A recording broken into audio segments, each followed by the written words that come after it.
Everyone. My name is Cher and I am your moderator today. Welcome to our live webinar titled Folio Update, Today and the Road Ahead. We are live on Zoom and we are live on Facebook via OnStrike Library Solutions. To start this activity, let us all pause for a while and put ourselves in the presence of God as we say our opening prayer.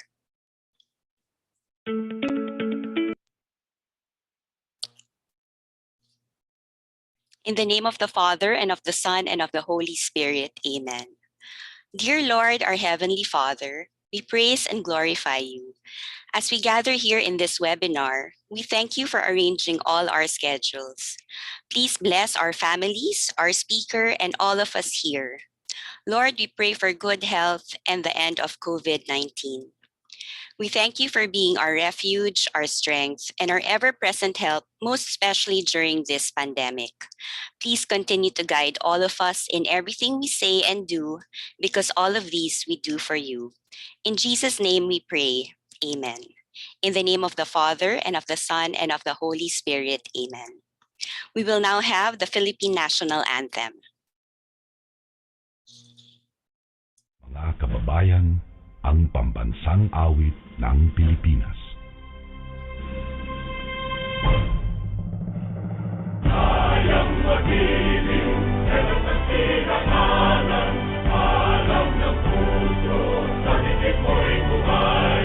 Lupang hinirang, tuya ka ng magiting, kaman lulupin, di ka patisisir, maganalang tutok ng timoy at panangin mo pagaw, ay dinatang tulad, awit na pagkayang minamahal, ang isang matawad mo'y tagumpay na nagtinig, ang ituwing at araw niya kailan pamay di magtitig, luman ang araw ng walang pagsinta, buhay langit sa piling mo, ang hinigaya na pagkay mga amin, at mamatay ng dahil sa'yo.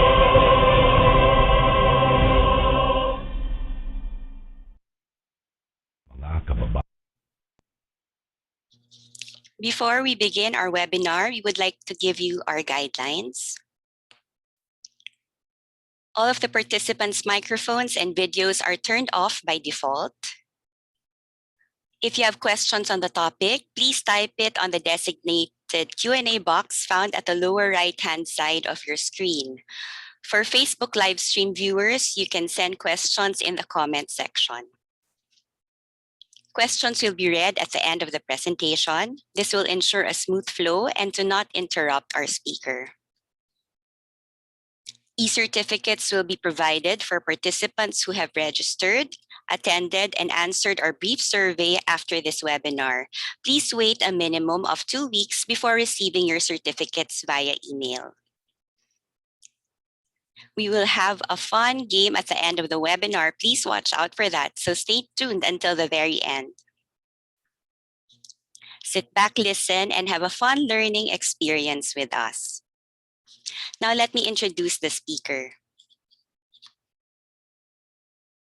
We are honored to have Mr. McKinnon, Director of SaaS Innovation at EBSCO Information Services.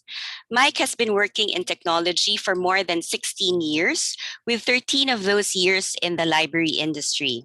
He was an early team member of ProQuest Summon and Intota products, and an original contributor of Plum Analytics in the research, analytics, and engagement space. For the past 5 years at EBSCO, he has worked with EBSCO SaaS, Native and Partner Services, and he currently focuses on EBSCO Services supporting FOLIO, an open-source, community-driven library services platform. Consistent across all his roles, Mike has had the challenge to work with new-to-market services. Summon was the first single centrally indexed discovery tool to market. Plum Analytics was the first robust research impact measurement tool to include not just social media metrics, but usage, citation, news impacts, and more. And FOLIO is the first microservices ILS platform in the library industry. Ladies and gentlemen, let us all welcome Mr. Mike McKinnon. Hi, Mike. Hello, hello. Thank you for the introduction, Cher. Appreciate that. And I think actually hearing that back just makes me realize how long of an introduction that is for me. I probably need to really pare that down. It's a lot to say. So I'm going to go ahead and share my screen. Please let me know if you cannot see my screen. We can see. Perfect. Thank you very much. So what I'd like to do today, we have a scheduled 90 minutes or so. And what I'd like to do today is I'd like to run through both at a high level what FOLIO is for those that might not be familiar with it, but at a platform level, as well as how different service vendors as well as libraries may be deploying FOLIO. And then I'm going to do a bunch of live presentation of FOLIO. We're going to go through both a print workflow as well as an EResource workflow. Then I'm going to come back to slides, talk a little bit about services, what EBSCO provides as a service vendor for it, and move into an analytics piece. We're going to talk a little bit about the analytics environment surrounding FOLIO. Then I'm going to jump back into live demo, and I'm going to show you the analytics piece live. And then we're going to close and do a little bit of an introduction, a handoff of EBSCO's partner in the region of on-strike services. And Ram was there in the beginning. Hi, Ram. Thanks for joining us today. Appreciate the stream on Facebook as well. Should be a good session for all. So, you got a big mouthful there from Cher about myself and where I've been in the industry, what I've worked on primarily. Before coming into the industry, I had some time spent in the technology space, working both at Microsoft on contracts,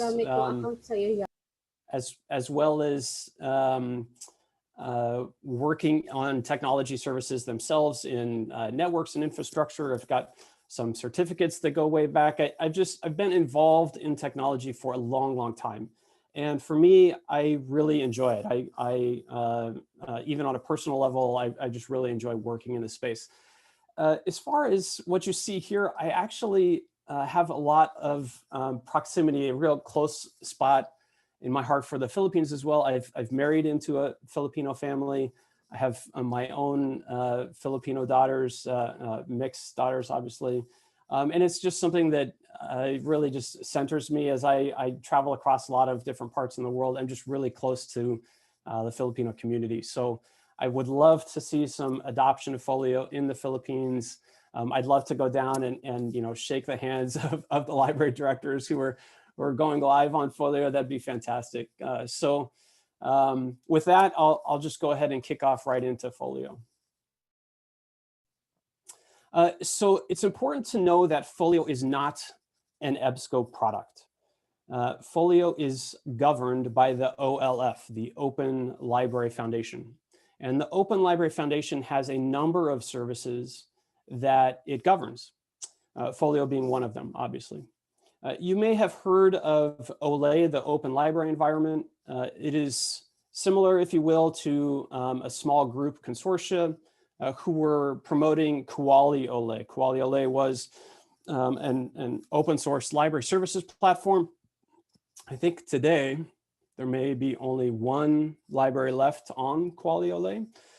But regardless, the partners that were in the OLE environment did come on to the Open Library Foundation and provide some insight and benefits there to their experiences with Kuali OLE and what they learned. So that was very valuable in forming what FOLIO should be and in providing guidance to the board as we move forward. GoKB is the global open knowledge base that used to be governed by JISC in the UK and has since been handed to the OLF. So if you're a librarian, you're going to go live on FOLIO as an open source library, maybe you're going to do it yourself, or you decide that you have another vendor in mind and you want to connect to an open source knowledge base, you could certainly do that with the global open KB. It's got an API and an API key, and you can connect that right into a Folio instance, no problem. Reshare is an open source ILL service, interlibrary lending or interlibrary loan, similar to what you might see out of Relay or Iliad with OCLC. There's often different ILL services globally, and whether that's a pod, so it's more about resource sharing, or if that's true ILL, Project Reshare really is designed to do both. And Folio is actually the underlying framework for Reshare. So Reshare was built on the Folio project core code. So there's a lot of synergy there. But it's nice that it's also something that can be supported to non-Folio systems. That's important to know. So if you're in a pod and you do need to do some interlibrary lending to non-Folio libraries, it's totally possible as well, and due to both INSIP compliance and API availability and all that. You see Viewfind here. If you're not familiar with Viewfind, it's an open source OPAC. However, what's not here but also included is Blacklight. So if you're familiar with Blacklight as an OPAC, both of those are governed under the OLF today. And then lastly, we have Coral as an open source ERM tool.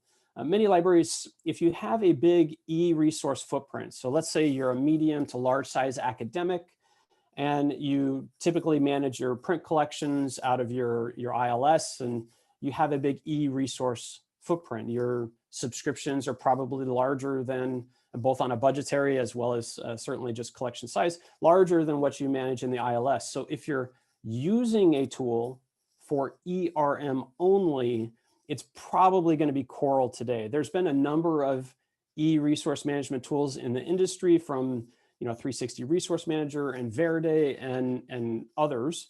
But if you're using an ERM tool solely today, it's probably Coral. It's the most maintained, I'll say. And with that, they haven't done development work in Coral for at least 6 months. So it's really just kind of a languishing space, if you will. So what is Folio if independent of all of those assets? What is Folio as far as a community goes? It's made up of lots of different institutions, both corporations, businesses, for-profit and non-for-profit. It's made up of universities. It's made up of consortiums. So you see GBV right up here and HBZ. Both of those are German consortiums. You've got UNON down here. This is a consortium of about 112 libraries in Mexico, across Mexico. You've got, the largest, actually not the largest, the top 3 in size, I think, largest library in the world in Shanghai Library as a public, going live on Folio as well. And then obviously some very, very large academic institutions with Cornell University in an Ivy League and Duke University for size of collection and footprint. There's even a site that's not on here, which is Michigan State University, also a very large library. So there's just lots of engagement in Folio and has been for a number of years. So why? Right? Why do they engage? Why are all the businesses part of this? Why are all the libraries part of this? It's because Folio is unique. Now, there have been open source ILS before. We mentioned Kuali Ole from the Ole members. There's been Koha, and that's, OnStrike has joined us today. OnStrike is a Koha support vendor. They are supporting the Koha open source ecosystem in the Philippines. However, when you look at large academics, generally, they haven't adopted Koha in the past. Well, why is that? Is it because of scalability? Is it because of functionality? Well, whatever that is, the thing that makes Folio unique is that it serves a range of libraries, very large academics, medium size, publics, as you saw on the list before. There's even national libraries worldwide adopting Folio, and they have very unique collections in a national library, right? Legal deposit, heritage collections, et cetera. So why are all these libraries able to adopt Folio when they may have not felt like Koha or other open source served them in the past? The answer is the microservices, the modularity. So Folio, just like our smartphones, Folio has an underlying operating system and framework that operate independent from the applications built on it. And in fact, you don't have to be beholden, stuck with a single vendor for all of the functionality.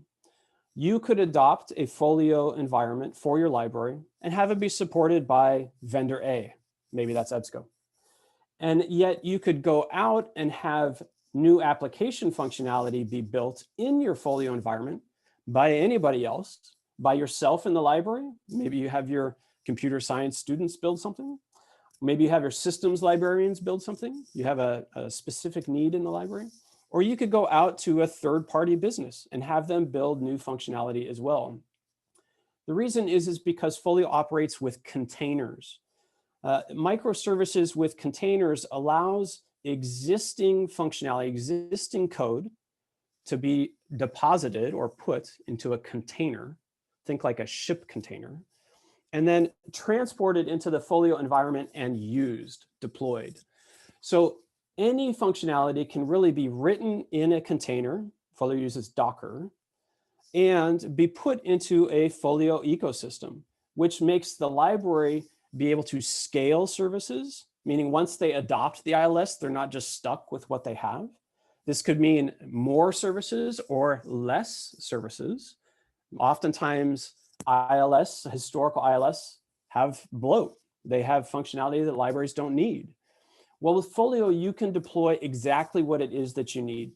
And while it may not have out of the box what you need, it'll have all the core functionality for sure. But while it may not have maybe a small or bespoke need, you can build it in your own environment and have it serve your library perfectly. Now, this can also be like our iPhones, and that maybe you have duplicative applications. So for me, I don't like Apple Maps on my iPhone. I prefer Google Maps. Well, I can still have both map applications. And in fact, I could go get 3 or 4 or 5 different applications about maps. I can choose how I use which one of them and when I do. So Folio makes it available for entrepreneurs, startups to be involved in the space and start to be able to build functionality that maybe a traditional ILS hasn't. And you may be able as a library to run lots of these services in tandem or just choose the one that's best for you. Now, when you look at the stack of Folio, how does this interoperate with the containers that we mentioned?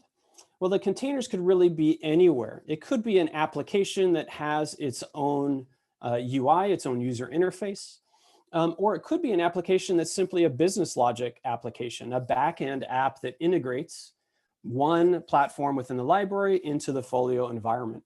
So how you deploy and what you deploy is really up to you as you're designing the applications and as you're deploying your tenant. Okapi is our data transfer layer. So this allows us to go down into our storage, our system layer, where we have data about our users. We have data about our bibliographic holdings. We have data about even attributes or patron attributes for authentication. Whatever you have connected down here in the system layer goes up through Okapi and then is able to be queried into an application. So maybe this app right here is a circulation app, the ability to check an item out. So what it needs to do is it needs to go through Okapi to determine if the patron has permissions, if the item is available, and if it can be circulated. So this transfer data goes down and back up, and then into a uniform UI. Now this UI is built on Stripes. Stripes is originally built by Facebook, but was shared into the open source code community. And what it does is it allows us to see a uniform environment despite the applications maybe being built by different providers or being built with different code bases. So it allows us to have a nice consistent workflow, even though we may have bespoke ways of getting access to the underlying data. So that's the background on Folio. Now that you know what Folio is and how it's been built, we've been working on it for a number of years now, about 2.5 to 3 years. I want to provide an update about what's happening now. So that's the background, and where we are today is here. There are a number of partners in the FOLIO global ecosystem. And it's notable, of course, that we've got OnStrike right down here serving in your own backyard. But there's other service providers in Taiwan. We've got the Cher service and Cher Information Services, and providers across Europe, MENA, Latin America, and the US. Conversations are often ongoing. So we currently have conversations with a potential partner in the mainland China, as well as a potential partner in New Zealand, although that one probably is a little bit longer than the one in mainland China. So this is a growing space. We'll continue to see partners in the ecosystem, and those partners will continue to evolve these services. Some of them are very new partners to FOLIO and are still getting their feet wet, which is great because they'll have a new set of eyes to come into FOLIO and to be able to iterate on services to libraries. Going live this year, and those sites already live on EBSCO's FOLIO. So these are sites that we have purview into that we can see. We already have a number of libraries worldwide that are on fully hosted EBSCO FOLIO full implementations. Some of them you can see are using just FOLIO for ERM. They're using the electronic resource management portion of FOLIO because remember, FOLIO has different applications. So you may not have to use all of it. You could just use the apps that are useful for your library at this time. So some of these libraries are using it for ERM today, but then have plans to go live full at a future date. And that's actually a really nice way for libraries to be introduced to FOLIO, is to use FOLIO for one function today and then iterate on that as you become more familiar with FOLIO and managing data and workflows and all of that kind of stuff. Also of note is the latest release. The latest release happened just 7 days ago now in the US. So time frame, I'm about a day behind you or so. And it released several core functional pieces that our FOLIO adopters were requiring. Now, this is really important to note in that the development schedule of FOLIO isn't driven by a single vendor. It's not driven by EBSCO. It's not driven by, say, index data. It's not driven by any of the partners that you saw from Bywater or OnStrike services. The current development schedule is planned by the FOLIO community. So the FOLIO community is made up of EBSCO and Bywater and some of those vendors I just listed, but it's also made up of libraries and librarians. And so they get to all come in and weight different feature functionality as required and prioritize them for the next sprints and release. So the ones that I really want to point out here that were big on this last release is, first of all, EDIFACT compliance. FOLIO is now EDIFACT compliant. And it's not just integrating with, say, EBSCO assets like Gobi. So if you do a lot of acquisitions on Gobi, or EBSCO.NET, then FOLIO can integrate for data exchange with invoicing and orders seamlessly on those platforms. But EDIFACT compliance allows us to actually integrate with student finance systems, bursar systems, and other procurement platforms. So even sending EDI compliant data to Amazon if I'm making a purchase on Amazon, these are all things that we needed FOLIO to do from a workflow standpoint. Additionally, I wanted to note about quick mark enhancements. There was a long time project with FOLIO called MarkCat. It was a full mark cataloging application. And that app kind of came and went as priorities changed over the last few iterations. And so instead, what the community decided was what they really want FOLIO to be able to do is not necessarily replace MarkEdit or some batch adjustment mark editor, but to instead be able to be more flexible and support editing mark records on the fly or editing MARC records for, say, custom fields within FOLIO in smaller batches. And so quick MARC is a function in FOLIO, a native FOLIO feature that allows you to do that. It'll allow you to do some MARC editing right within FOLIO. And now there's other stuff on here. All of this is public. This is one of the real big benefits of FOLIO as open source, and you'll see it later. I'll show you how to get access to FOLIO. You can go there even while we do this live demo. You could have FOLIO up in a different tab and be walking through a FOLIO environment if you wanted to. So lots of that functionality that you'll be able to see here, you'll be able to see it live in FOLIO.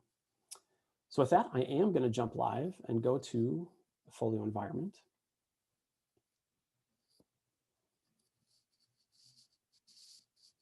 Please let me know if you can see my browser. Yes, we can. Thank you, Mike. Excellent. Thank you, Cher. So here I am in the FOLIO Wiki. If you have not gone to the FOLIO Wiki yet, I highly encourage you to do so. This is a great starting point for any interest in FOLIO.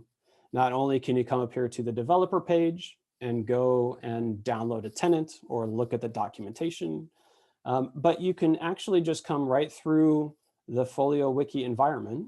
You could see how the product council is prioritizing or weighting features. You can see future road mapping, and in fact, I have a futures tab we'll talk about in a little bit. You can see documentation. Maybe you have a specific interest. Maybe your interest is in metadata management. Maybe it's in systems integration. Maybe you really have questions about privacy or security. So you want to get into just those specific areas. You can do that. Previous webinars are on here. So if you want to see any of them, you can go to there. Although I will say that a great asset is actually just going to YouTube. YouTube has an OLF channel. So you can go to the Open Library Foundation channel, and you could see hundreds of FOLIO sprint reviews and releases because all of that is made public. When the developers get on and they're talking with product owners and they're iterating on functionality, you get to see them in test. You get to see what the current progress is and maybe even see some future guidance from a product owner. So it's a really nice area to go. Even if you don't want to do it all the time, it's a nice area to go maybe once a quarter and check in to see how FOLIO is developing. And then down here too are demo sites. So I will caution some of them are dev environments. Some of them are not stable. Some of them have rebuild timing that may interrupt a walkthrough. And having demoed FOLIO lots and lots, I have had that happen live, trying to walk through functionality, and the tenant goes down because it's in rebuild. So I will say go to any of those links there. Your credentials are right here. You can log right into them. All of that credential works for all of these. And it'll allow you to explore the different applications that are either core or applications that maybe are in test, depending upon the tenant that you go to. So lots of stuff for you to poke around with there. Okay, so into FOLIO. Here I am in FOLIO. I'm just at the base login screen, and I've logged in with those same credentials you saw on the prior page. I'll just refresh this to make sure that it's not timed out in any way. Oh, good. So what I want to do here is I'm going to do a number of things. First, what I want to do is show a little bit of ERM workflows, a little bit of EResource Management workflows. In providers, I can type in a provider, and I could see the different packages that these providers may offer. This is all powered by a knowledge base that is connected to this tenant. Now, in this case, this is EBSCO's knowledge base. Again, as I mentioned, you could connect to multiple KBs in your FOLIO tenant. Simply go to your settings, and you can come down here into eHoldings. Hello, Mike. I'm sorry to interrupt. Is it possible to enlarge the screen just a bit? I've Oh been yeah, receiving messages that it's quite small. sure. Thank you. Hopefully that's better. Yes, it is. Thank you. Okay. So anyway, I could select providers. I can browse by a specific package.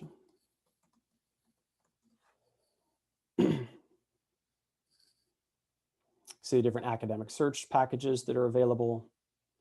And you notice as I'm browsing here, it'll actually show me which packages I have enabled. So in this case, I've actually selected 3 titles, but not all titles as part of this package. I don't have any selected in this package. So it gives you a nice quick look as to how do I manage my e-resources, what's turned on and what's not. Maybe I want to look for a specific title.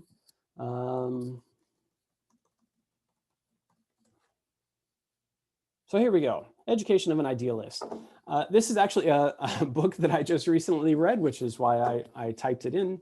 It's written by a former UN ambassador. So I thought it was a pretty interesting read. She was a war correspondent journalist, and so there was some good stuff in here.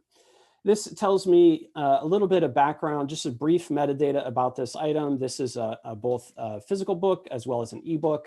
And maybe I want to add this to my tenant. I could add this into a custom package that I have, or I could simply just look to see who, how the provider, in this case, VLE Books, how the provider is displaying this or making available this title. If I wanted to add tags, I could add tags. I know Cornell uses tags quite a bit as far as a workflow tool that alerts their staff for the things that are in their remit. So different librarians use their tags differently. Or I could just add this holding directly. I could come down here and I could change access points so I could manage how proxy is done. Maybe I want to hide this. In fact, when I do that, I'll go ahead and I'll add this to my holdings. This happens in real time. It says, hey, great, this was alerted and updated. So I've added this to my tenant. I could edit this if I wanted to edit the record and come down and maybe I want to hide this from patron access. Or if this was a serial, I could put in a custom coverage range date or specific embargoes that might exist for me. But instead, what I want to do here for ERM, just some pretty simple workflows, is talk about not just how do I add titles or packages to my tenant, but how do I add agreements and licenses in addition to adding a title?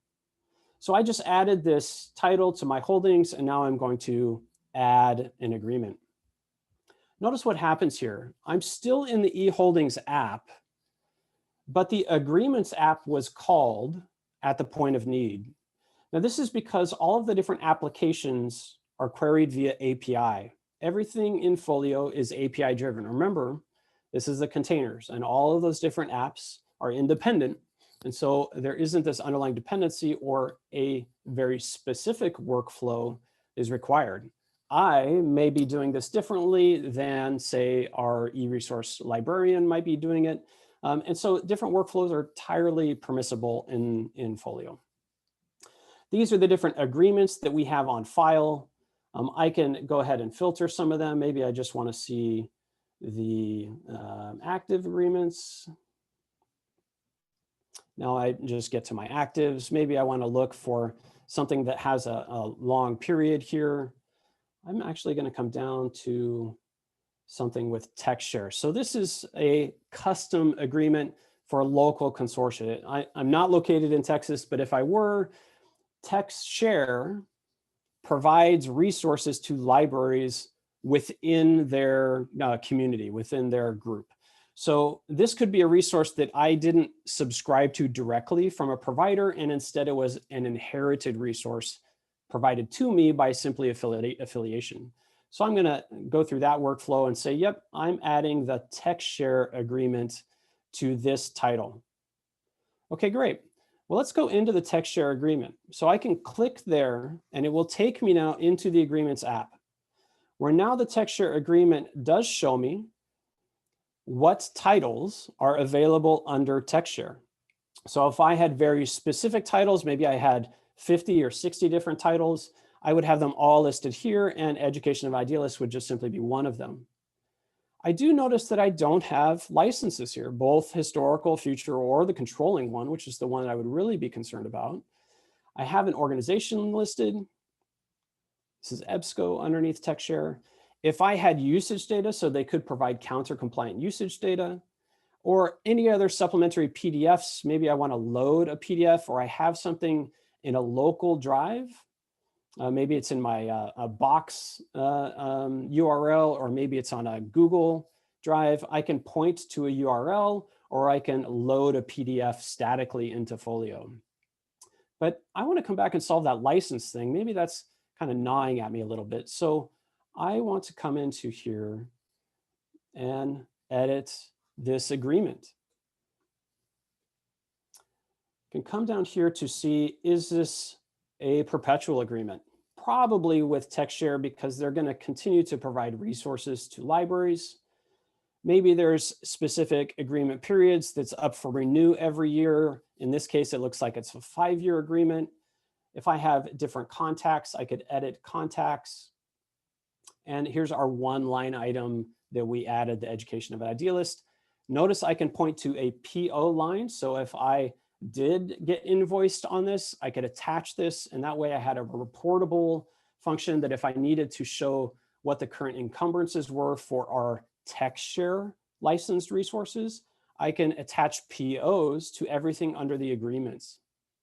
And here's my license. So I want to add a license to this agreement. Here's licenses. Notice there's nothing here right now. I'm going to make this the controlling license, and I'm going to link a license. Again, API is called at the point of need. So now it's going into the licenses app, and it's looking across available licenses that I have. Now there isn't a license in here for Techshare, having already looked at this before. So I could go ahead and I could create a new license, or I could just simply link one of the existing licenses that I have. Instead, I actually want to create a new license. So I'm going to jump out here, and I am going to add a new license.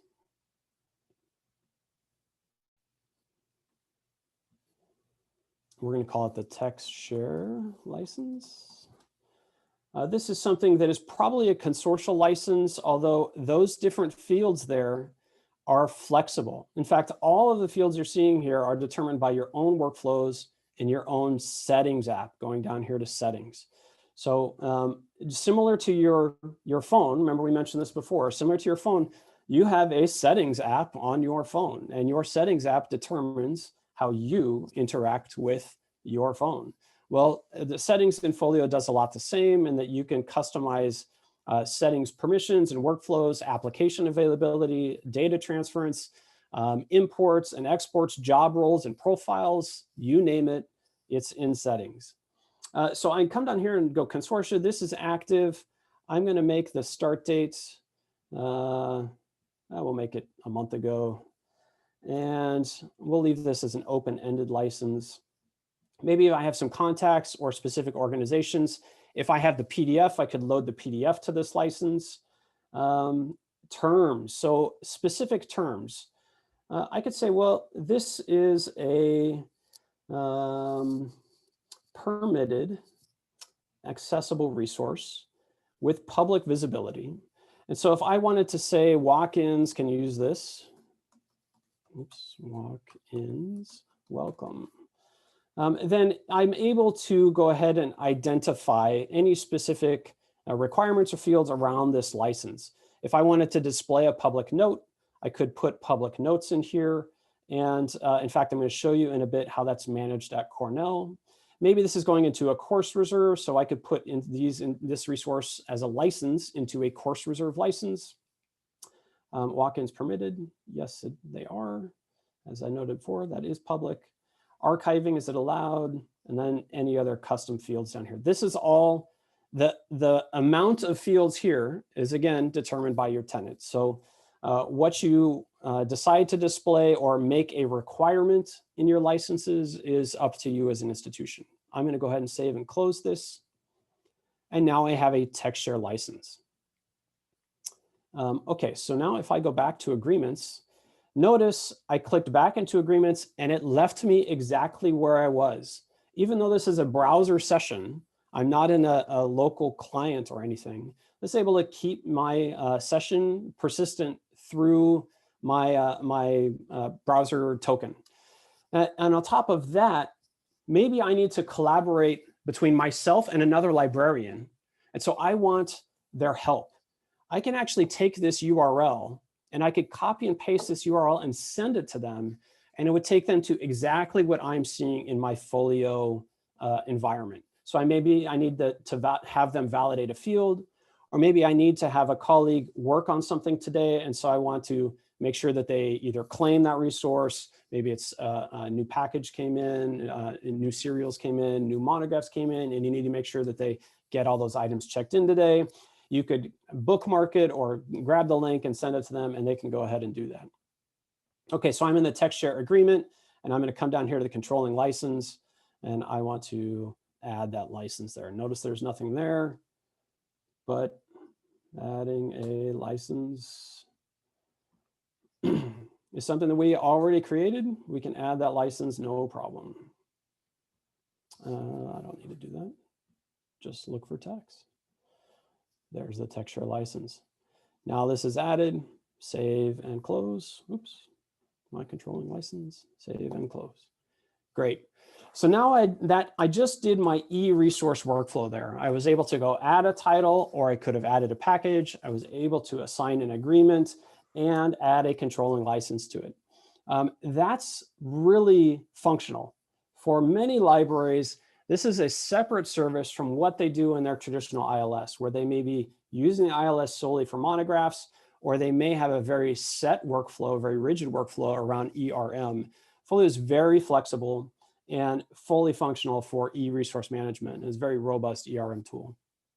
Okay, now there is functionality with analytics that I'm not showing you here today because it was just released 6 days ago and our FOLIO environment for demonstration has not been updated to the new release. But in the new release, at the point of agreements, sorry, I incorrectly, at the point of e-holdings is the ability to add in counter data or present counter data at the point of a title or a package.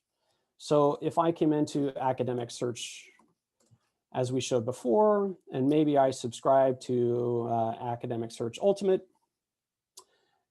In this page where I keep my details of this package, we actually have a new area that is counter compliant usage data. So for me, managing a collection, I get to see when it's up at the point of renewal, I get to see, is that resource being used right at the point of engagement? I don't have to go do a separate activity in some other environment. Instead, I can be in FOLIO and I can see the last harvest of our counter data via EBSCO's usage consolidation and usage loading service. And I get to see if that resource is something I need to continue to subscribe to and renew. So it's a real nice quality of life improvement as my workflow as a librarian. Okay. Now, I'm going to get out here and I'm going to do a little bit of print management workflow, but I'm going to start in Gobi. So here I am in Gobi, and I have done the same type of title search, education of an idealist. Now this down here is available as I mentioned before, a physical book or an ebook. Both of them are available here. I'm going to go ahead and order this, and we're going to add it to our FOLIO tenant. Notice that this actually brings in a lot of the EDIFACT compliant data from our FOLIO tenant. So what location do I want this monograph shipped to? Maybe I have our main library, or I have sister campuses or an annex. Maybe I have specific fund accounts that I need this to come out of, so I can align this to different fund accounts, such as down here, and then order history up here. I'm place this order. Boom, order made, great. So in this session right here, I'm able to see that this is an open order and this order has been processed. We need to give Gobi about 20 or 30 seconds or so, but it's not very long. This is all real time. And our Folio tenant should be able to find a PO if we're able to give Gobi time to give us the PO. So we're going to refresh this page.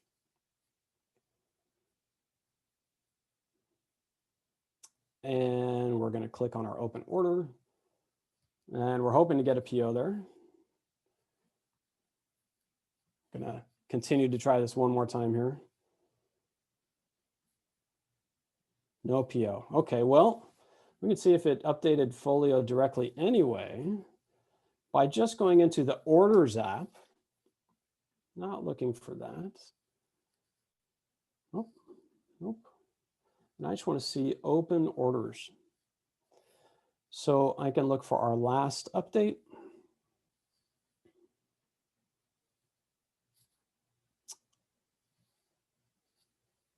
And that didn't come through there. Come on, Zoom, get out of the way so I can go up here and check. Of course. Sorry, my Zoom is blocking me. I need to come over there.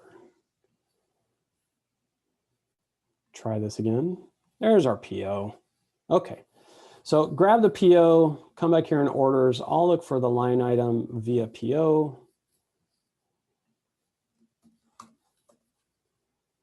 And here it is, education of an idealist. This item now, I'm gonna go out so we can see a little more detail. This item now, I can come down and see all of the bibliographic metadata that has come through Gobi. So this is a Gobi record. I can see how it came. So it came via API. It was purchased at Gobi's platform. Remember, this is in Folio. So if I had purchased this via Edifact data exchange from Amazon, it would show purchase a vendor system, and it would probably show Amazon as a flag if I've done that in my tenant. Show me the encumbrance amount items, any vendor reference numbers, and the account that it came out of. The fund code that we put in Gobi, notice that came back through into Folio, and when we expect to receive this item. Well, I'm going to go ahead and view the PO because that was the line item for the PO. So in this purchase order, maybe I had purchased several things. So I would have maybe multiple line items. If this is a serial, maybe I had set up even a future schedule. But here I can just see this one PO, or this one line item for the PO. And I can go ahead and open this PO. And actually, don't know. Yeah.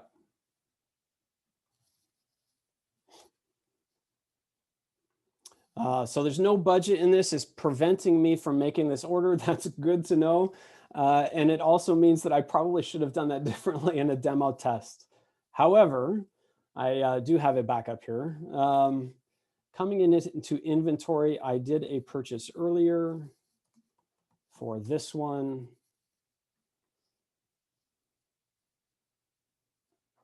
This guy here. You'll notice that this came through just, actually, sorry, I'm going to see if I attach the PO to it. I might not have when I did my previous demo on this guy, but this was also something from Gobi that came through as a physical item, and I was able to immediately claim it in orders in the orders app and then circulate this item as well. Does not look like I added a PO to it, but there's lots of detail in this record. If I needed to add any more detail here, I could manually do so. I could go out to OCLC and I could download an OCLC record if I wanted to update this record. If my permissions allowed me to do that, there would be a little lightning bolt here that would let me download the new OCLC record for this. As this is a shared tenant that I don't have access to do that, but it's there and available, which is fantastic. And it came in the new Iris release, the one we just talked about 7 days ago, the ability to go on demand and grab an OCLC record. So, which is a fantastic add, a needed add-in for us. Okay, so that's our print ordering. If I wanted to go check this out, I could grab a barcode. So if I wanted to edit a barcode, we'll create a barcode here.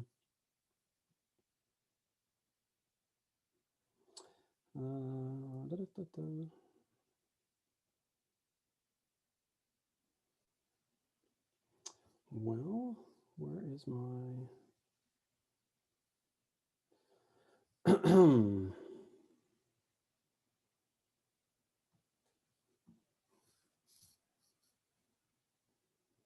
Yeah, okay, well, I was expecting to see a barcode field for me to edit there. Oh, it's because I'm in the instance record, not the holding record. Sorry, everybody. Barcode. So I'll manually create a barcode for this holding. That's a good thing to note. I'm going to copy it just by clicking that link, by the way.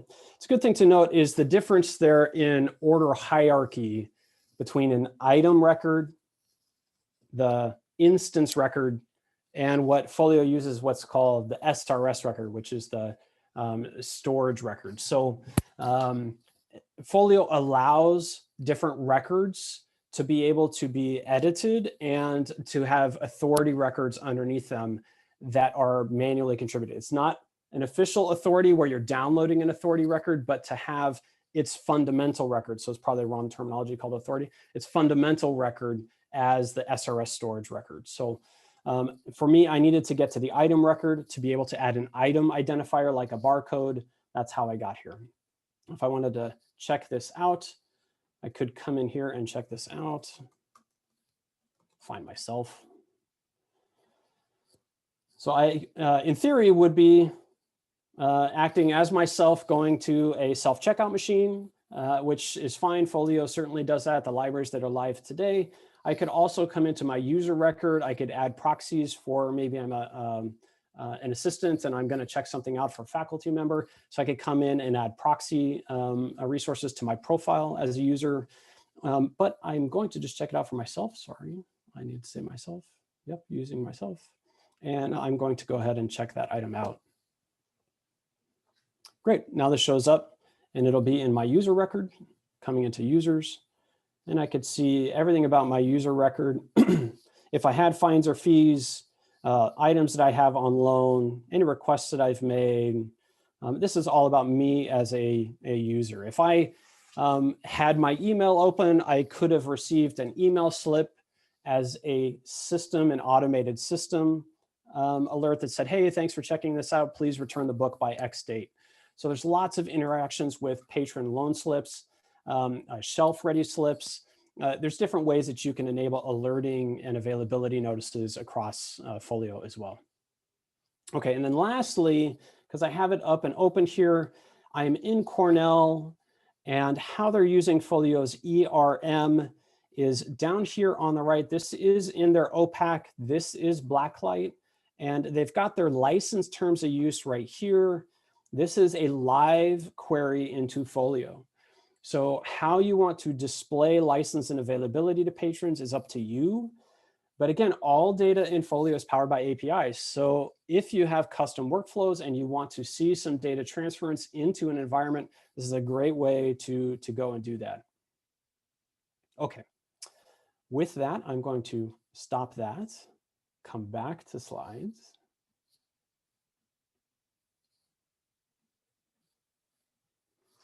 Can you see my slides again, Cher? Yes. Okay, good. So I want to talk a little bit about the FOLIO services underneath FOLIO, what EBSCO provides. And aside from just a traditional vendor's role in providing implementation staff that really act as consultants, they look at your workflow and they talk with you about what works best for FOLIO. How do certain librarians work in their environments and need FOLIO applications or data transfers to happen, as well as connectivity. What are you connecting from system standpoint? EBSCO spends a lot of time on hosting for FOLIO. We have used Amazon Web Services for hosting FOLIO. We don't use a local data center, something that we have to maintain or structure, or something that has limited scalability, or limited throughput. We want to be able to support libraries of varying sizes. I mentioned that early in the session, that everything from national libraries with maybe 1 million queries a day to something much smaller or medium size.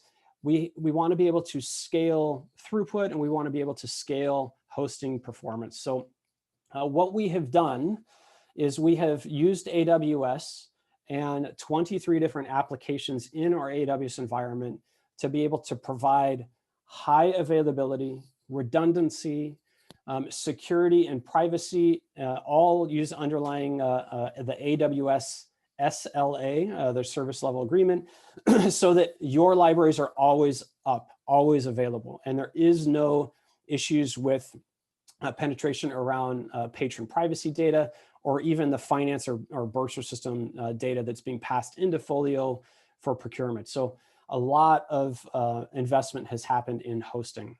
Now, unfortunately, I know we made a prayer in the beginning for an ease of a COVID vaccine. Unfortunately, Folio does not provide that today, although that would be fantastic as well.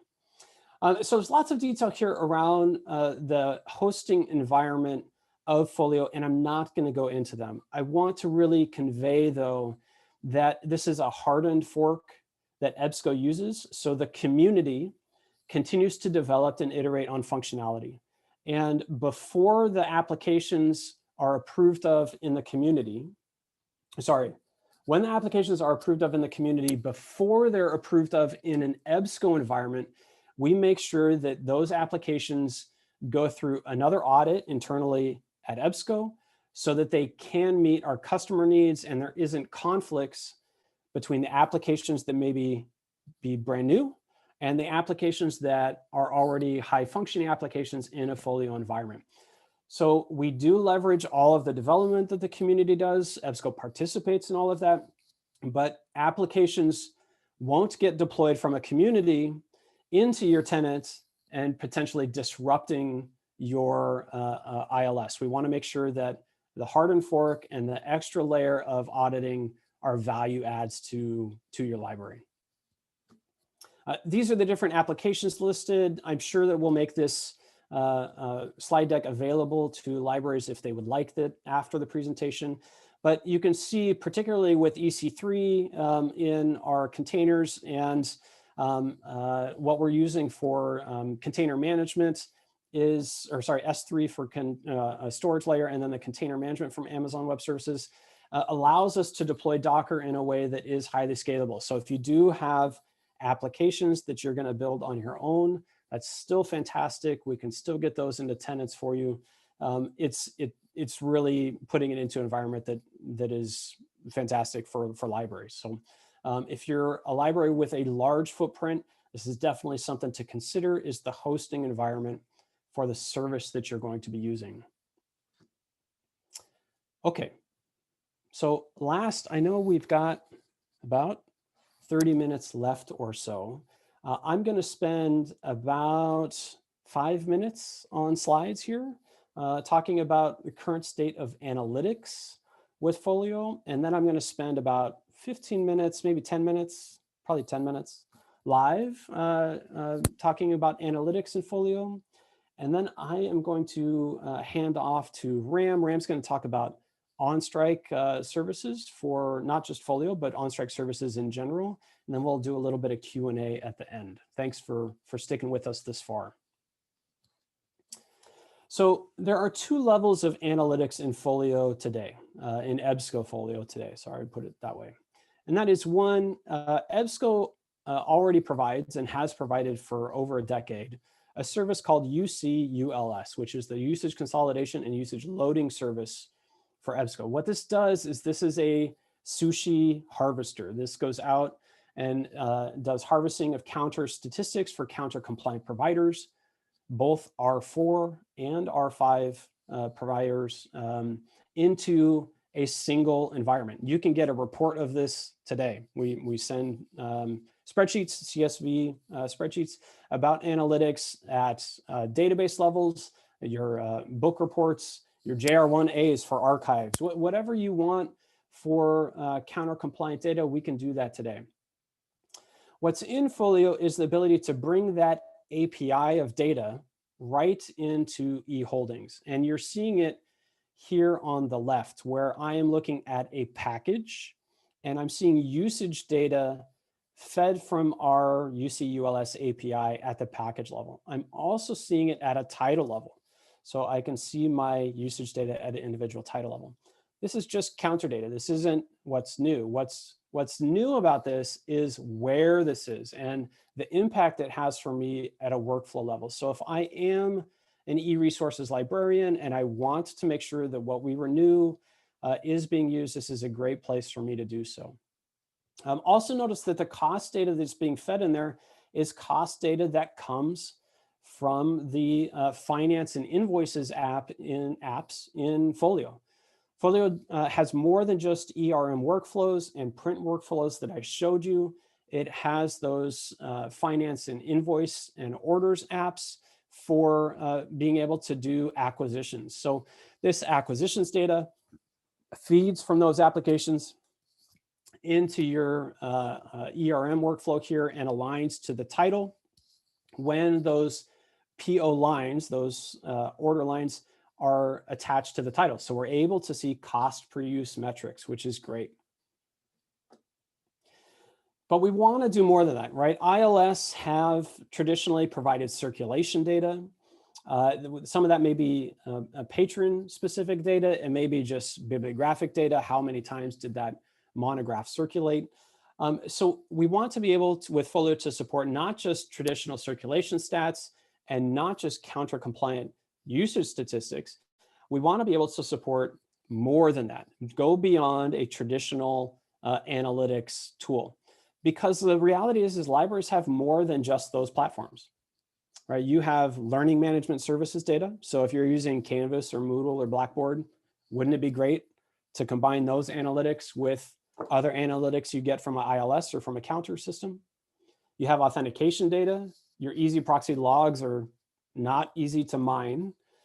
And Open Athens does provide APIs that we can use, but we want to be able to support both, not just one or the other, or we want to support more than that if you have other authentication tools. There's student services data, there's finance system data or facilities data, research services data, so your CRIS systems for your current research or infrastructure systems. All of those are platforms that have valuable data points. So what EBSCO has built is a tool we're calling Panorama. Now, Panorama Essentials comes with FOLIO. So there's a little bit of delineation there, and I'm not trying to be confusing in any way. Panorama Essentials is an analytics tool where if your data originates in FOLIO, so it's the counter data that we showed you, your circulation data, both patron as well as bibliographic data, and any of the purchase data, the acquisitions data.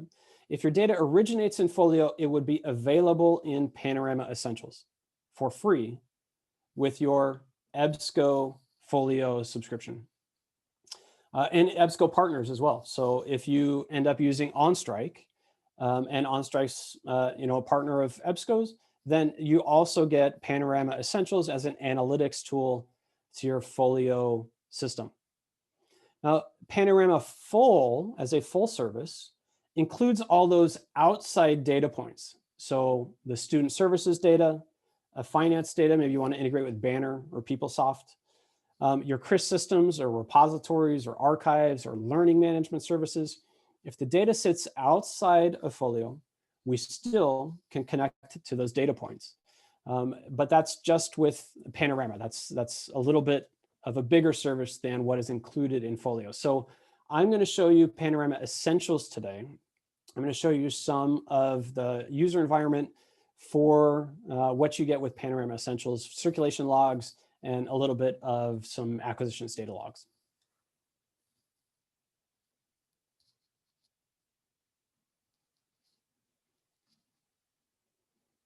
Where did my Zoom screen go?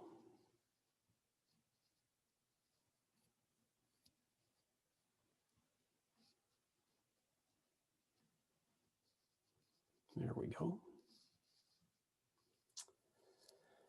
Okay, do you see my browser again? Yes, we can see. Excellent, thank you. Okay, now the first thing you'll note is that we're in Tableau.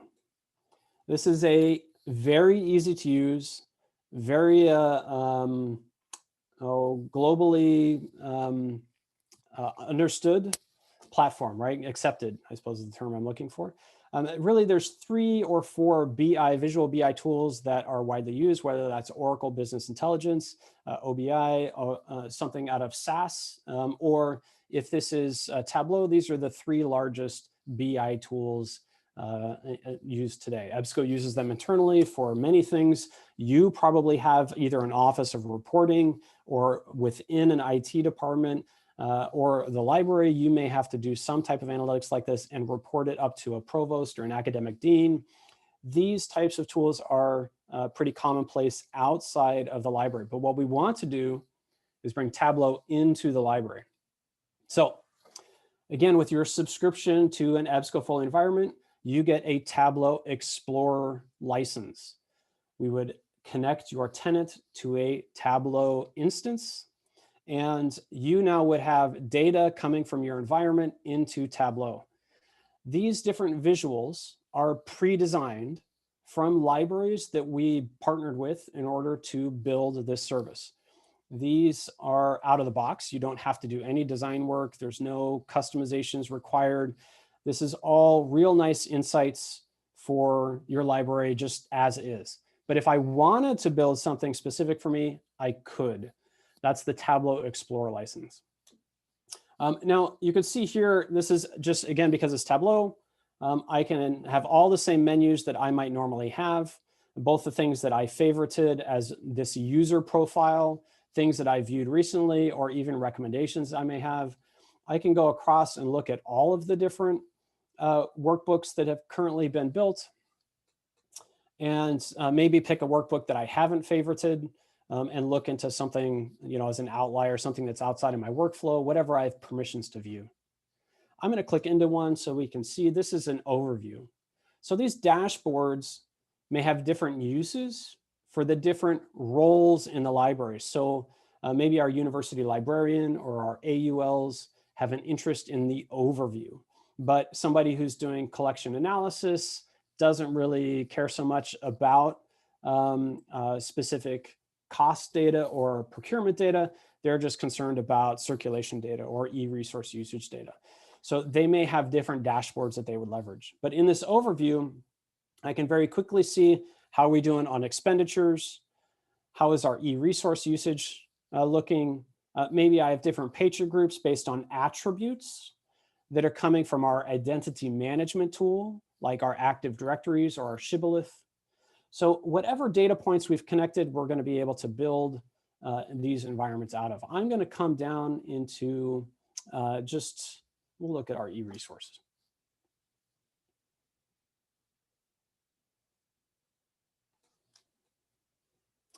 So here I am in e-resources. I am going to go back for a period of time. And I don't want to look at searches automated. I want to look at item requests. And I need to get that down a little bit. This is on ebooks, but I could easily do this for a journal as well. But I have nice dashboards here about what is being used in my institution. I can see that this title as an ebook is the most requested. Maybe this is because of we've got a faculty member prioritizing this as a required, or maybe several faculty members. It could be that this item itself, there's an error in the data and we need to really look at why is this 4,700 and this down here is really only 700. So, but what we really want to see in this data is a high level trend or any outliers. How are we progressing on e-resource usage for a period of time? Now, all of these, of course, I can jump into these different data points, but what I want to do is just show you several of the dashboards, not necessarily show you just one or two. Here's a circulation analysis dashboard. I'm going to show you circulation by patrons. This is a live site, by the way. This is a university in the US, the University of Denver. They have agreed to let us do this type of demonstration where we're able to show some metrics.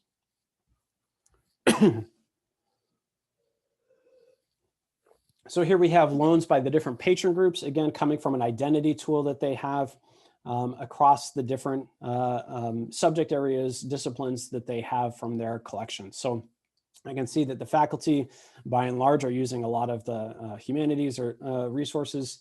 Maybe this is totally in line with the subject matter that University of Denver focuses on. Real easy to see data. And again, I could browse for specific types, specific publishers, or specific time periods. You can see high-level data, data by subject areas. All of these visualizations are areas that have been built by the partners for EBSCO in building this tool, which is great. It's dashboards that they have requested, and it is arranged across size of institution. We've got 2 beta partners that have very large collections and 2 that are small institutions, 1 public, 1 private. So it's nice to see that they've really come together to create a whole suite of really rich dashboards for us to get nice analytics out of. Even our authentication analytics, this would be outside of Panorama Essentials. This would be in a Panorama Full where we can bring in easy proxy data or open Athens data. If my budget data was coming from Folio, then I would be able to go into something like this and see how are we doing on being over or under budget. Are we in line or guidance? Or is this something that I need to go talk with a provost about? There's some outliers. Notice down here, this student outcomes dashboard. I'm not going to click into this because of some PII, but I want to show that this is something we really are trying to solve with analytics, is be able to show a correlation between the library use and the patron success. So if we can look at student services data that says, and anonymized data, that's totally fine. But if we can say, hey, look, this patron group as an undergraduate, by and large, they get good grades and they use the library a lot. Well, that's the type of relationship that correlation doesn't necessarily mean causation, but it's a good understanding as to what leaders across our university, if we're marching towards the mission of the institution or not. So I think there's a lot of success to be able to be seen in a visualization like this. Okay, so again, Panorama Essentials and the counter reports at inside of Folio in the eHoldings app. Those are great analytics tools to help you understand how are your physical items being leveraged, as well as your e-resources too. So lots of good stuff there. And with that, I have come to the end of my presentation. I'd like to pass the session over to Ram and have Ram talk about on-strike services right there in the Philippines. Hi, hello. Can you hear me? Yes, Ram, loud and clear. Okay. I'll just share my screen for a while. Oops. Wait, let me try again. Okay. Hi, good morning again. Thank you, Mark. Thank you so much for sharing your time and expertise. Very good insights. No, there were already questions in the I think Q&A portion of the Zoom application. So some of these can be answered right away, but let me just introduce to you on-strike library solutions and what can we do to your library or for your library in terms of Folio implementation. So on-strike library solutions. So what do we do? Well, on-strike library solutions is a library systems service provider. We are also a library database service provider, learning management systems provider. We are a website developer. We are also an integrator. We integrate various applications and softwares, even hardware. I'm sorry, RFID hardware provider. We also digitize libraries or library collections. So what products do we offer? Well, this is actually a misnomer. Mike said earlier that it is important to note that Folio actually is not an EBSCO product. No, and with this, no, Folio is of course also not an on-site product since it is open source. I already saw a question in the chat box in our question and answer portion here in the Zoom application, asking whether or not is Folio an EBSCO subscription. So, well, it is not an EBSCO product and an on-site product, but we are here to help you implement Folio, give you expert technical support, expert implementation, and bridge the gap between IT and librarianship, because the implementation of these open source platforms and systems could be very, very daunting to some institutions, most especially to librarians, I would say, because it will need a high level of IT skill and librarian skill combined. And we are here to bridge that gap. So we offer the implementation of Folio, Koha, DSpace, Moodle, Drupal, Omeka, WordPress, UFind, and Quick Matoma Analytics, among others, of course. We have already over 50 clients in the Philippines, and we have been in the business for almost 8 years now, over 7 years, no? Since 2014. So we have been servicing schools, colleges, universities, medical institutions, government agencies, private corporations. So it doesn't matter the size of your library. What is the size of your library? We can offer our services and we can help you, whether or not you have big or even small number of collection or library or even institution. So these are some of our implementations. I just compiled them in a single slide. I will not go to them one by one. It will take a lot of time. Some of our clients, I'll just mention ERI, International Rice Research Institute, FEU Med School, JRU, Jose Rizal University, UERM, Ombudsman, World Health Organization, WPRO is also our client. University of the Philippines, School of Economics, also our client. So we have a solid client portfolio also.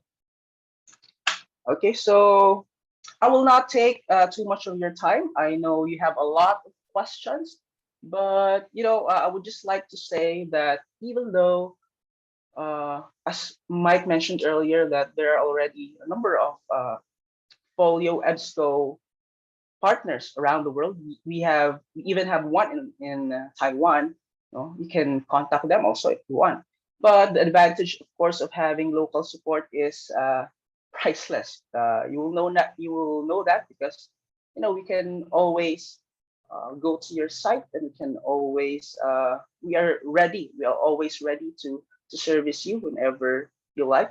The physical availability, we all know, as we probably know, is very valuable, especially when providing support in this kind of systems.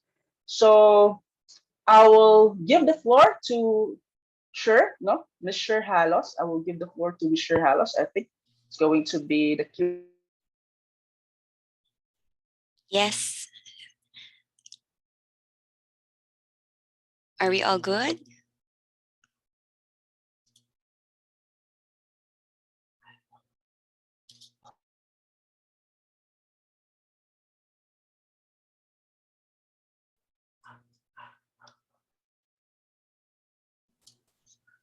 Okay, there you have it. Thank you, Mike and Ram, for that very insightful talk on Folio. At this point, we will now have the open forum. Again, for those who have questions and inquiries about the presentation, please feel free to type them on the chat box. Mike and Ram are both ready to answer all of your questions. Actually, I've seen some of the questions. Is it okay to ask them now, Mike? Ram, are you ready? Yeah, go for it. Okay, we have a question here. It says, For authentication, does it support SSO through Google Suite? Yes, so Folio is SAML compliant, which is what the Google Suite uses with OAuth 2 as a SAML compliant authentication toolkit. So yep, it would, no problem. Anything that's SAML would be able to do single sign-on access into Folio. That's Active Directory, Shibboleth, Google Suites, etc. Okay, another question, Mike. Would it be easy to transition from Follett Destiny to Folio for ILS?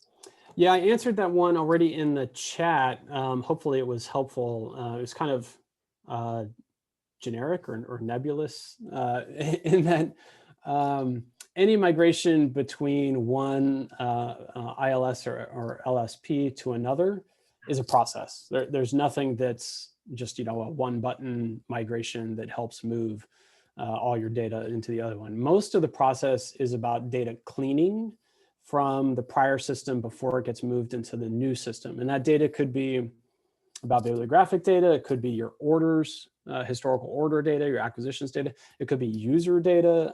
There's just lots of stuff that happens there. The good news is that Folio makes data import pretty easy. There's a data import app where you can build specific profiles about what type of data is it that you're importing. So maybe it's user data. And so you can build functional areas within data import that knows how to recognize user data in that workflow, in that example. So data import's very robust. In addition, Folio has lots of APIs. So the ability to consume a data source is also there.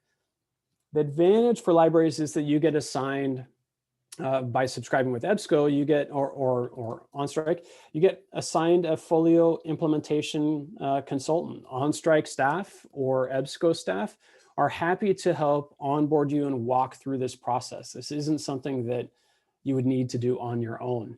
If you did decide to deploy Folio on your own, though, again, the framework, the architecture is there to help that migration. Okay, we have another one. The question is, do you think that an open source LSP like Folio would be at par with commercially available LSP? Yes, I want to caveat it with the fact that Folio is still in active development. It's still new, right? Folio, as I said, has been under development for about 2.5 to 3 years, but think about other library services platforms in the industry and how long they've been in the industry. The newest one in the industry is Alma from ProQuest, and that is about 10 years old now. So, Koha's been around 24 years. You've got Millennium that transitioned into Sierra and is basically the same underlying business logic. Circe Dynix's Horizon is, similar to Enterprise, and OCLC made iterative improvements into WMS. So look, those systems have years, if not decades, of development, and Folio still is very new in that regard. So if I was to do very feature-specific comparisons, I'm probably going to find gaps. But the nice thing is that Folio makes it very easy to solve those gaps. I can add in new microservices. Right, the Apple App Store wasn't built overnight, right? All of the applications weren't built overnight. What's available in Android wasn't done in a month or 2 months. Years of global development. So similar with Folio. We'll see continued functionality, continued development, both from EBSCO and Folio libraries, as well as outside that. Okay, this is probably the last question for the interest of time, because we have a surprise after this segment. So just one last question, and probably most important, is Folio ready, and are the libraries going to enjoy this LSP? What are the benefits maybe? Yeah, absolutely. Folio is ready. And even if you adopt it only for ERM or in, say, smaller functionality first, it's still ready. You've had Chalmers University in Sweden using nothing but Folio, so they disconnected a Sierra ILS. over a year ago. And in fact, almost 19 months ago, they've been using nothing but FOLIO. You've got Cornell University, who went live on ERM over a year ago and are disconnecting their Voyager instance in June. So these libraries, the size and scale of these libraries with the collections that they have, they wouldn't be unplugging their system if they felt like FOLIO had gaps that made it that they couldn't operate both print, e-usage management, and users. If they felt that they were going to have areas that really they'd be doing a disservice, they wouldn't go live. So there are 25 libraries that EBSCO is currently implementing or has just recently implemented. 25. These libraries wouldn't be moving if FOLIO wasn't ready. Thanks, Mike. I take it back. There's one question here for OnStrike. Maybe we can give them a chance to answer this one. This question for OnStrike: aside from hosting and tech support, do you also offer customization of applications in FOLIO? Maybe Ram?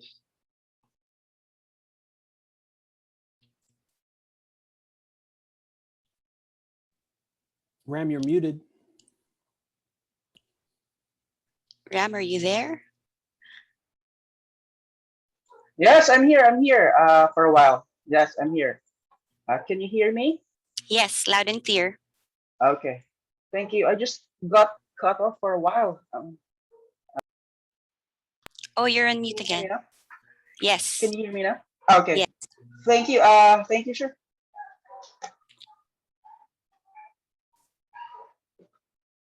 Okay. Cher, you might need to repeat the question to him. He might have been cut off.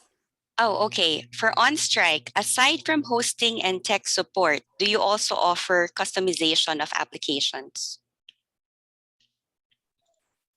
One more time. I'm sorry, sir. I'm having troubles with my internet connectivity. One last time. Okay, last. Okay. Aside from hosting and tech support, do you also offer customization of applications? Yes. Yes, of course. As Mike mentioned earlier, there are already predefined or pre-made applications which are compatible with FOLIO, and he also made mention that if you have your own application or you develop your own application, sure, that's all in good. That's very good. We can also integrate it with FOLIO, and yes, we can also create an application from scratch, customize it for you depending on the needs of your library. So yes, thank you for your question. Okay, thank you. We have been receiving a lot of questions still, but as I've mentioned, due to the interest of time, and you would like to move on to the most exciting portion of this webinar, we will try our best to get all of your questions, and we will find a way to reach back to you. And also, we have an evaluation sheet. You can write or type your questions there as well, and we will do our best to address all of them. Okay. And now for the most awaited part. Are you ready, Joseph? Are you ready, Bon? It's time Yes, for ma'am. our game. All right. Our game master is Bon, and let us share with you our game mechanics. Please show them the game mechanics, Bon. Okay, so to play this game, only Zoom participants are qualified to join, and there's quite a lot of participants, so all of you are qualified here. Next is that you have to click on the link provided on the Zoom chat box, which will be given by Joseph in a few minutes. Number 3, and this is the most important one, you have to enter your name in the following format. You have to put your first name and then your last name, dash, and then your affiliated institution initials. So for example, Joseph Halos dash EBSCO. We have to do this because there might be some participants with the same name. So for the purposes of giving the surprise, yes, we have a prize. So format. Okay, we will give you 1 minute to, 2 minutes to register using the format given above. And this game is about speed and accuracy. So please, you have to think, read the questions fast, and then you have to type. For the prizes, ito na. For the first prize, we will give 1,000 pesos. For the second prize, 500 pesos. And for the third prize, 300 pesos. The prizes will be sent through your GCash account only. We will tell you how the prizes will be given later on. But are you ready for the game? I think we will, Joseph will now post the link. Okay, he has already posted the link. We would like to remind you that you have to go to the website of joinmyquiz.com. Don't leave. I mean, you have to use that website first. Just minimize your Zoom so that you will be able to see the questions. We are now posting on the screen how you should write your name. Example, bonsigisabal-ebsco, and then just press start. And then we will be Okay, able to see the so names. yeah, to help Okay, Cher to Bon, take it away. moderate, to help Cher to moderate this game.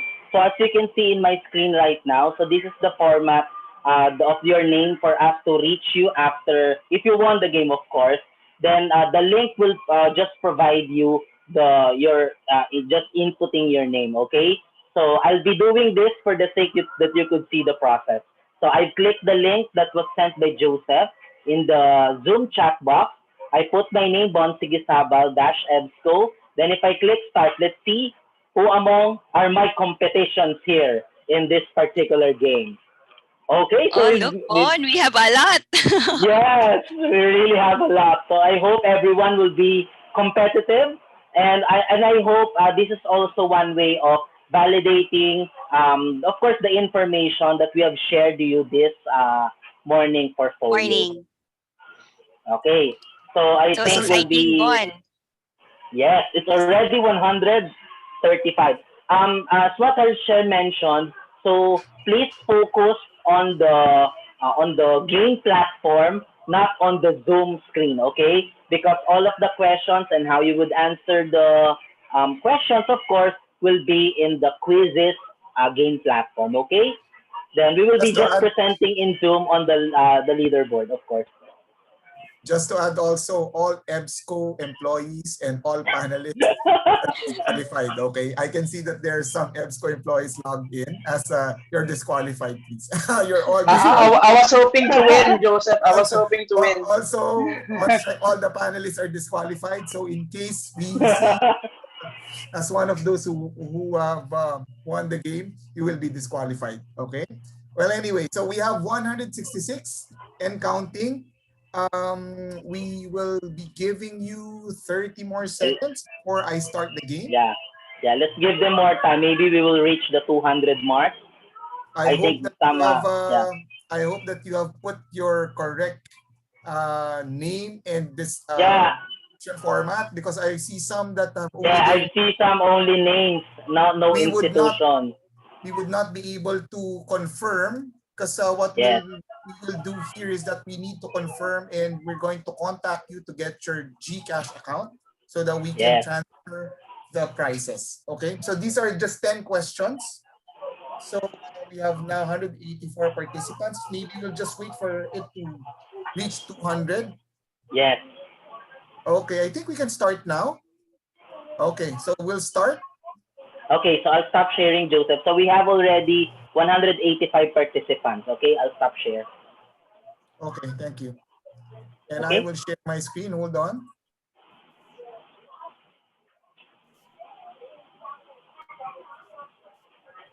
You don't need to I hope everyone will be excited. Just focus on the quizzes game platform. Just focus on that one. So we have 194. I'll just wait for 200 participants, for the 200 participants and I'll click on start. Okay. So I think the 5 more are having internet connection problems. So 198. Come on. Yes. Register. Come on. Yeah. One more. The last one. Okay, so let's start. Okay, let's go. Let's start the game. Again, please focus on your quizzes platform. And the first question is, what does FOLIO stand for?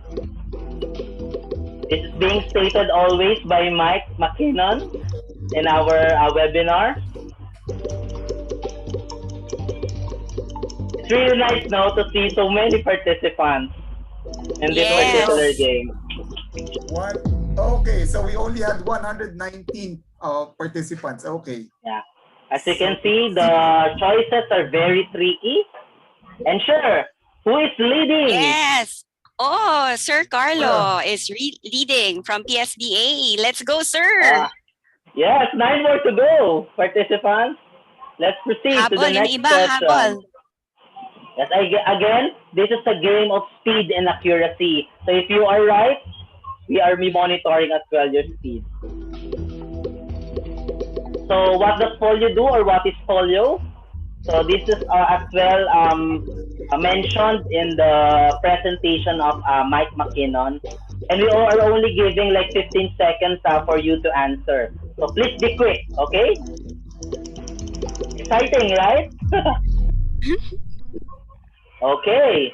So of course, this is an open source library service platform.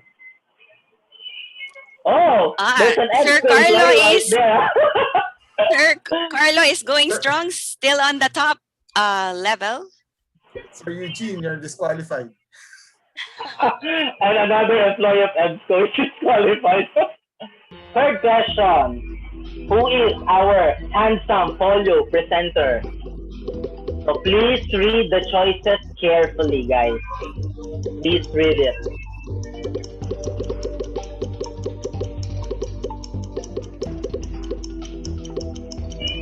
Let's see if Sir Carlo would still be on the top. Okay, it's Mike McKinnon. Okay, so now let's see. Sure, who is leading in the leaderboard? Oh, it changed. Oh, yes, Yes, from MTC. Yeah, we still have few more questions to go. So our answer is Mike. Habol. Habol. Kaya pa yan. Yung nasa 180, kaya pa yan. Okay, so what is the name of our EBSCO FOLIO partner in the Philippines? And they have also done a presentation, right? So I hope everyone will still remember them. Read carefully the options, okay? It's really nice now to have so many players, 217.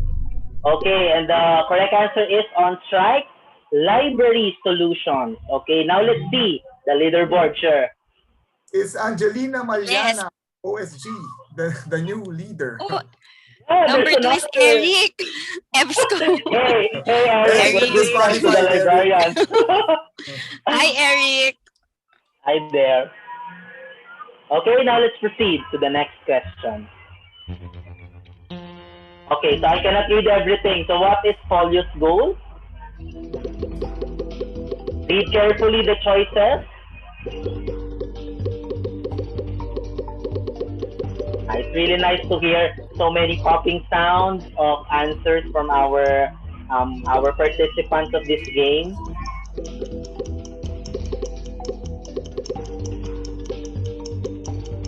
Habol, kaya yan. Okay? Isipan pa ba natin yan? The answer is, of course, all of the above. All of the above. Yes. Tingnan natin kung may nagbago. Uy, may nagbago. RB Luz, IGSL. Yeah, from IGSL. Wow, nakakatuwa. So, ibig sabihin, if you're on the top, kailangan ang ating goal is to stay at the top. Okay? Nag-iba-iba siya, di ba? Kaya yan.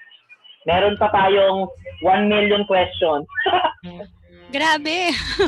Okay, so the question is, what is the modern library analytics platform that comes with the EBSCO FOLIO environment? This was also mentioned by Mike and provided example. Read carefully the options, okay? Read carefully, wag lang pindot ng pindot. Okay, and the correct answer is Panorama. Paano na to? Di ba paano na to? Paano na to? Ano na ba? Okay. Still RB Miss Luz is RB. still leading. May sumagot ng paano na to at paano na ba? Paano na ba? Na ano yan, nasobrahan ng bilis. Okay, next question. So how many questions still? Okay. So what does ERM in FOLIO stands for? So again, please read carefully the options. Huwag lang tayo po pindot ng pindot. Again, this is speed and accuracy. Okay? Kapag pindot nyo, ay shucks, mali ako. Okay? Okay, and the correct answer is electronic resource management. Okay? So let's see, who is on the leaderboard? Oy! Siya pa din. Miss RB. Grabe talaga si Sir Eugene, second place. Second place, Sir Eugene. This is 8 questions, so 2 more to go. So what is the latest FOLIO release? It's May 3, 2021. Again, this was also mentioned by Mike McKinnon on his presentation. Basta ang tulo ko po sa inyo dyan, flower po yan. Flower. And I hope you know the names of those flowers. Okay, and the correct answer is the IRIS release. IRIS. Okay, let's see the leaderboard. Kung may nagbago. Oh, may nagbago. Number 1 na si Sir Eugene. So yung number 2 ang number 1. Okay. Next. As he already mentioned, he will pass down. Yes. Ayan. Go, Eugene. Okay, we have two more questions to go. Okay, our question is, if you get the services of EBSCO or on-track library solutions, where will FOLIO be hosted? Okay? It was again mentioned by Mike McKinnon, and meron pa siyang slides niyan, di ba, kanina? Let's see. And the correct answer is Amazon Web Services. So let's see kung nagbago ba ang leaderboard. Mukhang na. Ay, meron, tumaas. Miss Eileen. Okay. May Galing. sumagot ng Spider Web Service, ha? Spider Web Service. May-ari yan si Spider-Man. Kayo talaga. Okay, next question. Okay, this is the last question, I guess.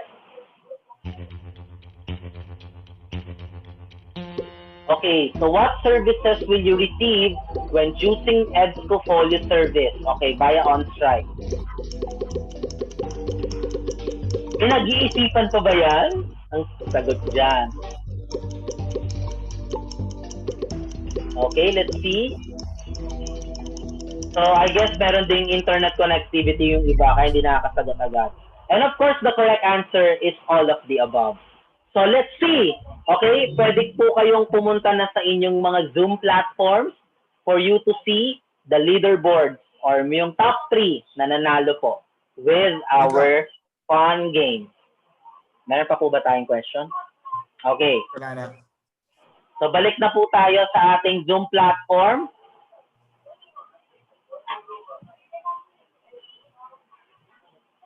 Okay, balik tayo sa Zoom platform para makita nyo po. Actually, makikita nyo sa quizzes kung ano po yung rank po ninyo among the, I think, 217 po na nag-register. So, Sir Eugene is, Sir Eugene disqualified siya. But the first, hold on. So the first prize will go to Miss RB Luz of IGS. Wow, congratulations! Second 1,000 pesos. Miss Eileen Suyo of PATS. And Okay. 500 pesos. is Mr. Miguel Jose from AMAU. A University, Quezon City. Okay. 300 pesos.